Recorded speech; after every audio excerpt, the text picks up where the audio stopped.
Welcome to part 3, Counting the Basics. And we are continuing to talk about that systematic, the systematic approach to recording transactions. And we're using, and we're going to get into more detail now into the debit and credit world. Remember where we left off the last time? We were talking about this cash account that had 100 in it here and 20 here, and we had like a balance of 80, right? And I left off and I said, well, shoot, why can't I put the 20 here and the 100 here to give me like a balance of 80 over here?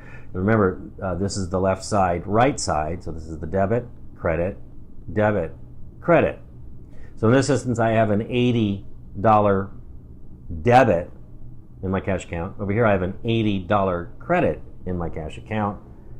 And my question to you is, why can't I do it this way rather than this way? And the reason why I cannot do that is because of the rules of debits and credit. And the reason why we have these rules is so that everybody will record these transactions exactly the same way.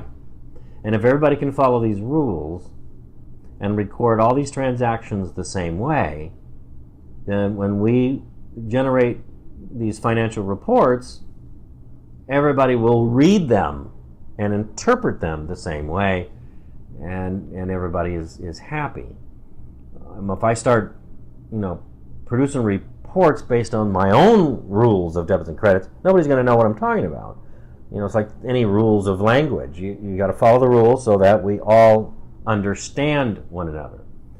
So the key here then is, okay, what are the rules?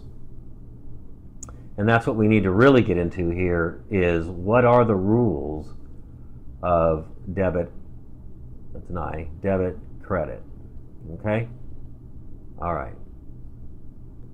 Now, a company can have thousands of accounts.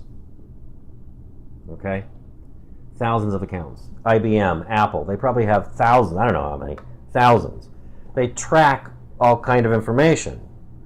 It doesn't necessarily mean the bigger the company, the more accounts, although that is true to some extent. Because the larger I am, the more tracking I want to do. So there is some truth to that the larger the company, the more accounts I'm going to have. But that's not my point. My point is, let's say that a company like Apple or IBM has thousands of accounts. Okay? Does that mean that I need to know the rules of each and every one of these accounts? Thousands? And if that's the case, then yoo-hoo, I'm leaving accounting, I'm dropping out, and I'm going to, I don't know, I'm going to go knit booties or something in econ, home ec. Okay? And of course, no, we do not need to know the rules of all these accounts. All we really need to know is the rules of the 5 categories. That's an R. Categories of accounts. That's all we need to know. Because if we can know what the rules of debits and credits are with these 5 categories of accounts, then, and all these thousands of accounts fit under these 5 categories, whoo! I've just made my life a whole lot easier.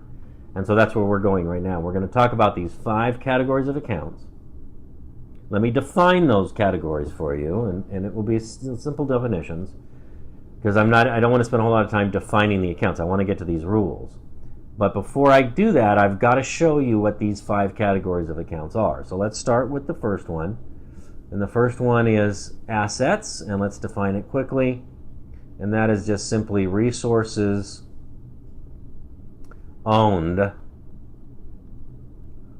or a legal right. Okay, and let me explain.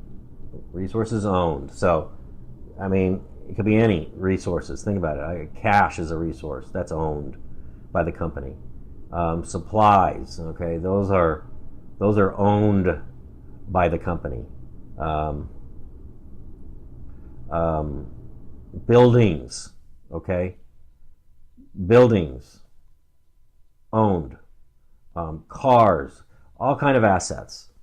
Resources owned by the company. Now I say, and I add to this definition of legal right, because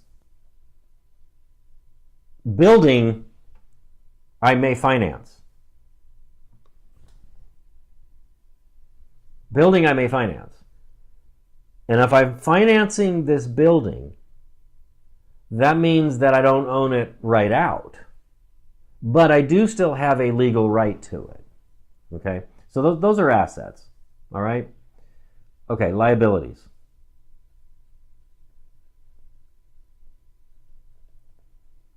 It's an I. Liabilities. Liabilities are anything owed. Or just simply debt. Okay? Anything owed or debt. So go back to the building. Go back to this building here. Okay, I have a mortgage on that building. Okay, I don't own it outright. I have a mortgage, and I'm paying that monthly. All right, whatever I owe on that building is my liabilities. That's all. It's anything owed. Anything owed. All right, so that's an asset. That's a liability. All right, capital is the other category.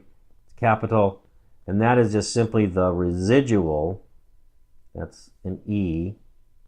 Residual of assets minus. Let me put it this way. Minus liabilities. All right. Assets minus my liabilities. There's an I here too, isn't there? Okay. Okay, look. My assets are going to be either owned or financed, right? So I'm going to either, I think that's how you spell finance. Financed. I don't think there's an I I in there. Okay, anyway. So my assets are either going to be owned or they're going to be financed. If they're owned outright and I don't owe anything on those assets, then I have no claims of creditors on those assets. A claim of a creditor on those assets is much like you financing your automobile. If you don't pay cash for it, you don't own it right out. You have a legal right to it, right? But you don't own it right out. It is financed. Therefore, if you don't pay that car, what happens? The claim to the creditor kicks in and says, okay, if you're not going to pay it, I'm going to take it back. So there are claims to these assets that are financed. The capital then in a business is take the assets, subtract out those claims, and what's left is this, what we call capital, or sometimes also referred to as equity. Okay, but capital is the name of the category of the account. So those are three: assets, liabilities, and capital. Those are three. I got two more. Revenue. All right, revenue. All revenue is the sale of a product,